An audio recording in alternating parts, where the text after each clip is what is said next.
الناس برضو بتتساءل عن كهربا، انه كهربا النهارده لعب حوالي 70 دقيقه، خرج في الدقيقه 68 بالتمام والكمال. الشوط الثاني جري كتير قوي، المباراه كلها جري كتير، بس الشوط الثاني كان ضغط حتى في الهدف، هتلاقيه ضغط بشكل كويس قوي الحقيقه الراجل، وحاول بقدر الامكان.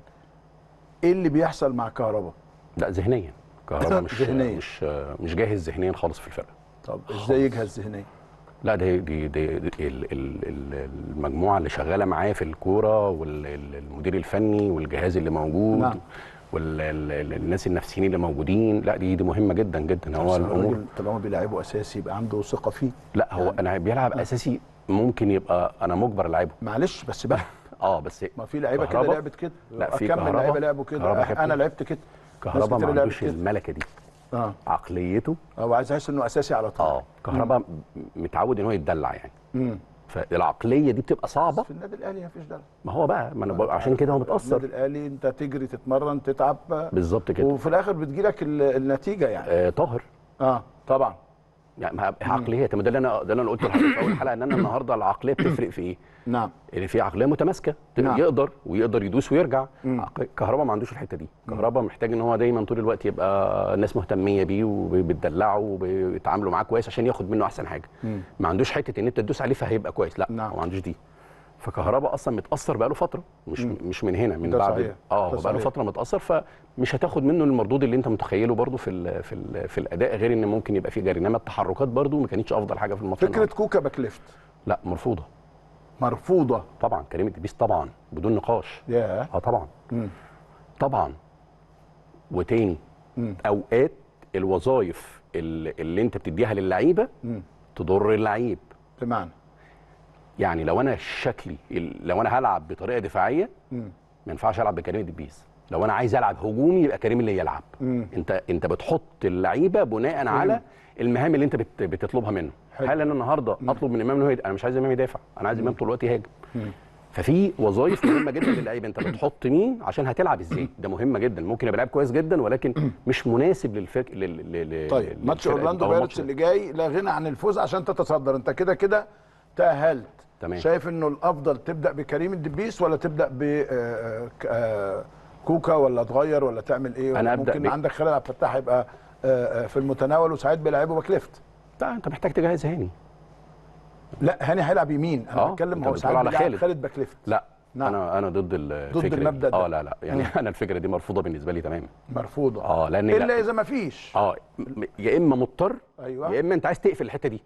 اقفلها دفاعيا، مش هقفلها هقفلها دفاعيا بس. نعم. لان النهارده لو انت بتتفرج على ماتش النهارده وكوكا النهارده بيدافع. نعم. طول الماتش ما فيش حاجه يعني هجوميا مش موجود.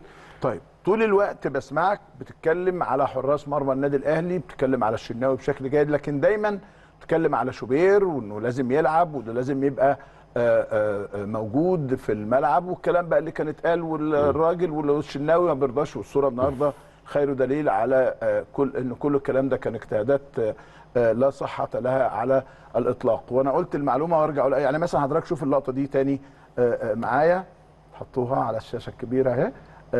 هنا بص الشناوي رايح له مخصوص، وبعد كده تاني يرجع يكمل معاه تاني، ودي لا صوره للفيديو ولا صوره للمواقع ولا صوره لحاجه، لا ده هنا ده كابتن كبير للنادي الاهلي، وده حارس برضو ما شاء الله واعد وكبير للنادي الاهلي، وبالتالي اعتقد الصوره بتغني عن كل الاحداث. اذا كنت عايز تعلق ده لكن انا بتكلم على الجانب الفني.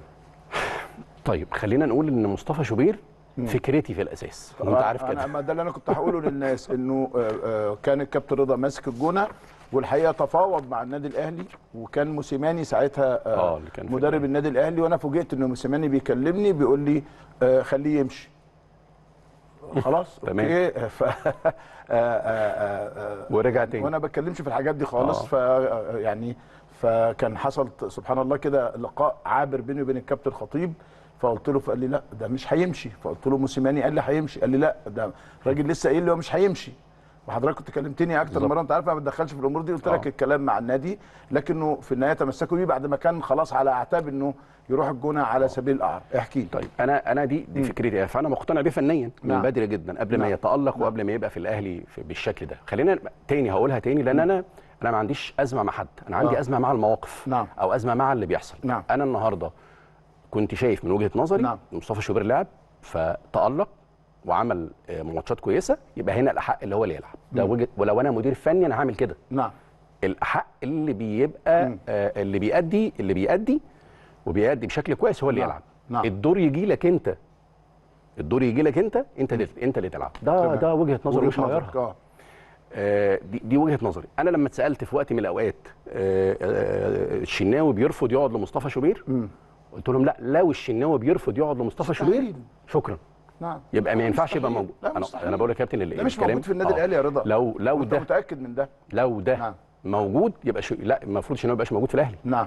لو ده بيحصل، خلينا نقول بقى دورك مهم جدا في النادي الاهلي. انت النهارده انت مش لعيب. نعم. انت مهم ان انت تبقى متواجد حتى لو بره الفرقه انت موجود في النادي. الشناوي كابتن مال وهدومه الحقيقه. ما ده اللي انا اقصده. وانا اقصد ان انت النهارده لو الفكره دي اصلا موجوده، هي مرفوضه في الاهلي. نعم.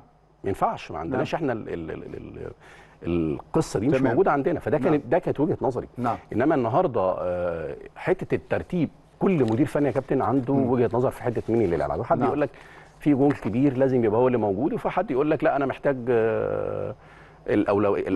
المدارس. كل واحد عنده. انا مدرستي دايما الاحق اللي بيجتهد وبيلعب واللي ماشي كويس بس خلاص. لكن المؤكد ان الاهلي عنده حارسين جيدين، وهم ده مهم. عنده 3. حمزه طبعا قصدي اللي لعبه كويسين جدا الحقيقه، وحمزه شفناه مع المنتخب الاولمبي كان اكتر من رائع.